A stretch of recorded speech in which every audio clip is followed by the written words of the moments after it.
Drew, thank you so much for joining me today. How are you? How have you been? Oh, fantastic. Been well, just preparing for a public confrontation, and other than that, just enjoying life. Yeah, and you're coming off of a TKO victory over Alexander Hernandez back in May. Can you talk a little bit about, your thoughts and your emotions following that win? Obviously, it was, I think, what, your third quick finish in a row. Talk a little bit about the thoughts following that fight. Yeah, I think after that fight, I think the thing I was thinking about was I avenged my last two losses, and I just kind of showed the evolution of my game after that fight.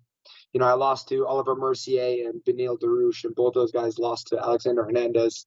So I just feel like I got those back, and I showcased some new talents, new focus, and new everything in that fight, and it's just going to continue to build. Yeah, and you were scheduled to fight Diego Ferreira, which that had been you had been matched up before with him, but that fell through in November. Was that disappointing at all for you having that fall through in November? Because you were riding that momentum. Yeah, I think it's just disappointing because I was going to try to finish off that year fighting the number 8 guy. It's a paycheck, it's a win, it's the opportunity to perform in front of everyone. So it was disappointing that I didn't get to compete, which is what I love doing. And man, Diego, that's the man I was thinking of for like all of 2020. So I mean, we tried to fight a couple times. In May, offered to fight in possibly August. We decided to agree to fight in November. Man, we were just thinking a ton of each other. So he's got his fight. I think it was like February 6th. So I got my eyes open on that. So if he does well, I'd love to try to schedule it again for 2021. Okay, and you're matched up now with Islam Makhachev, who as well you were supposed to fight back in, I think, was it 2016, but obviously that didn't go to plan. What were your thoughts then when you heard that this one was getting put together again? I think this is a better fight, honestly. He's not ranked as high as Diego, but I think he's a tougher fight. He's a more prestigious fight, and I mean the type of fighter that he is will best showcase my evolution in the sport. So I know full well that Islam is going to try to take me down, and I spent all of 2020 preparing for the jiu-jitsu competitor Diego. So I'm fully ready, fully prepared for fighting a grappler. And man, he has what 2.5 million followers on Instagram.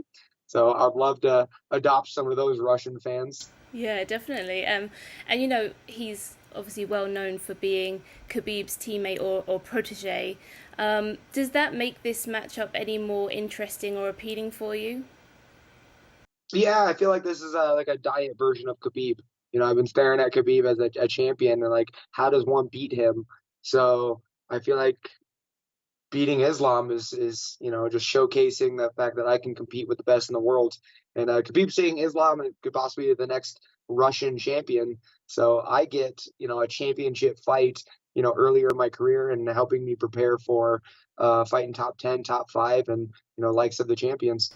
Yeah, and not only Khabib has said that, but also Daniel Cormier has also said something similar, and recently actually John Anik said something in Fight Island to the media about if Khabib was to come back, then he think it would be because either you mentioning your name or another UFC lightweight would beat Islam Makhachev, and perhaps Khabib might want to come back to avenge that loss for him. What are your thoughts on that?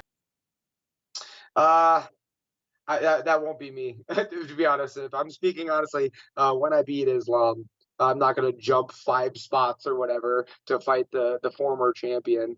So I think they're just really talking about like the brotherhood that Khabib and and Islam share, and they're really respectful guys, really talented guys. I even heard that Islam is more technically sound than Khabib, but in all honesty, they're different fighters, they're different people, and I know, well, I'm not fighting Khabib, I'm fighting Islam, and yeah, and I just think after that, then yeah, I'll book the years of Khabib, but in all honesty, I'll probably fight, you know, a Michael Chandler or a Paul Felder or something like that after that. So yeah, I don't think I'm going to be getting the former champion after I beat Islam. Yeah, and do you look at this as being, the outcome being, a really important one for your career? Yeah, of course, of course. I think I've been kind of floating under the radar. People have heard of me, but this and that. And so, fighting and beating a guy like Islam just shows everyone that Drew Dober's ready for the top 10 and top 5 guys. And I'm super excited and eager to fight guys like Dustin Poirier, Michael Chandler, Conor McGregor. I'm very excited for it. So this is my opportunity to propel myself to those kinds of fights. Yeah, definitely. And what did you think about UFC 257? Were you impressed by what you saw? Well, what did you think about Dustin Poirier's win over Conor McGregor? As a fan, that pay-per-view was incredible.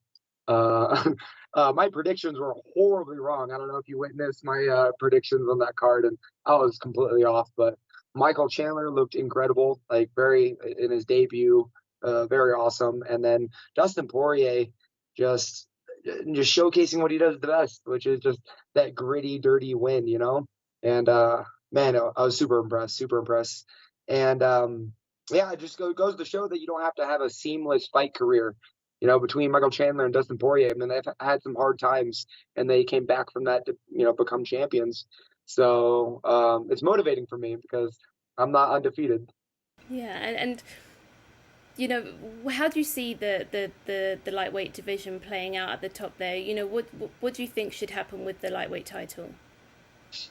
What I think should happen and what I think is going to happen might be two different things. I think Oliveira deserves his opportunity, but I can definitely see the UFC partnering Poirier and Chandler together. Chandler's the new shiny toy, to the UFC lightweight division, and so they just kind of want to throw him up there, and then Dustin Poirier's, should have the next title fight.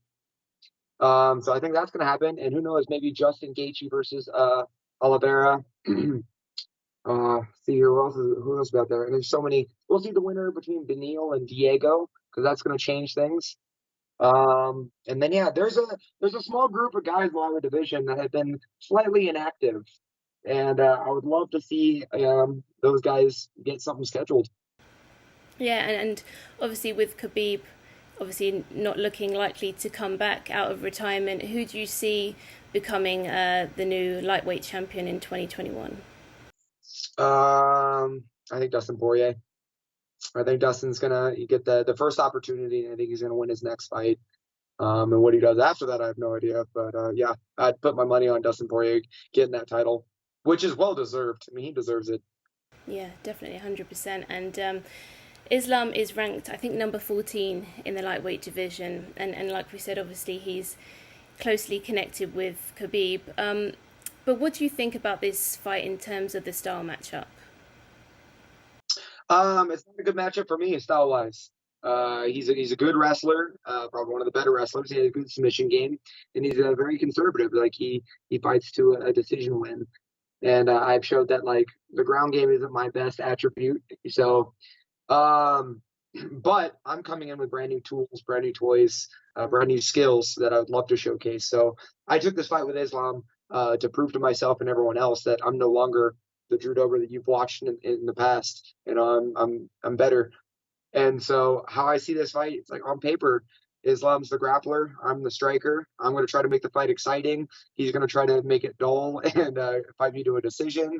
But I mean, who knows? Honestly, the dude hasn't fought in a year and a half, so a lot could have changed. Like he could just come out with something extremely random. So I don't really obsess with what he's gonna do. I just focus on what I'm doing in my fight, and so I'm prepared for anything and anyone. Yeah, and talk a little bit more about then your preparations. You just mentioned, you just touched on it there. You fight, you train alongside some really talented fighters over in Denver. Can you talk a little bit about your preparations and who you've been working with on the run up? I mean, the name drop. Team Elevation has the likes of Neil Magny, Justin Gaethje, Usman preparing, and but in all honesty, I'm getting better with a bunch of the regional fighters. I can list off a long list of names, but man, those guys, all of 2020 and now beginning 2021, are consistent. They show up, they make me better, they push me, and they just definitely deserve their shot. But as far as what I've been doing in preparation, I'm trying to evolve as a fighter, learn, grow. And, I think in my 20s, I just had a toolbox full of tools, but I wasn't really proficient at any of them. So now I'm just making sure that with my striking, my grappling, my wrestling, my jiu-jitsu, all of it can just string seamlessly. And, man, I want to be a threat in the ground game as well. You can't just sit back on one attribute and hopefully that will take you to the world championship. I've been working on everything. So I spent a lot of time on the ground these last couple months, and that's pretty much what I'm doing.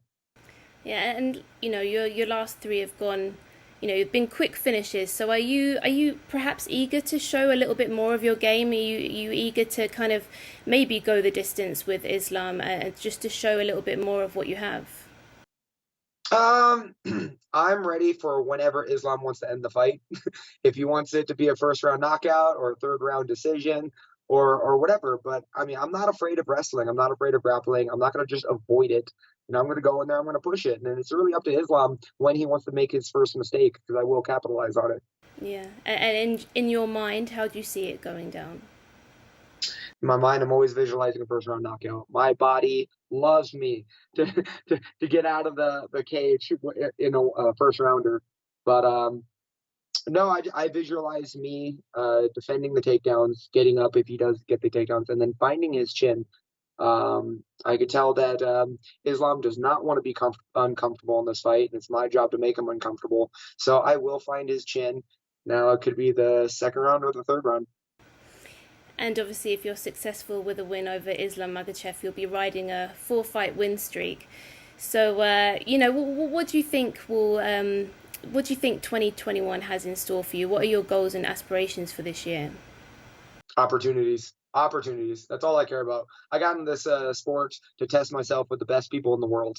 The only way you can fight the best people in the world is you have to showcase talent and whatnot. So a win over Islam is going to open up a door to fight, RDA, Dustin Poirier, Michael Chandler, Dan Hooker, all those guys. The cream of the crop in the lightweight division.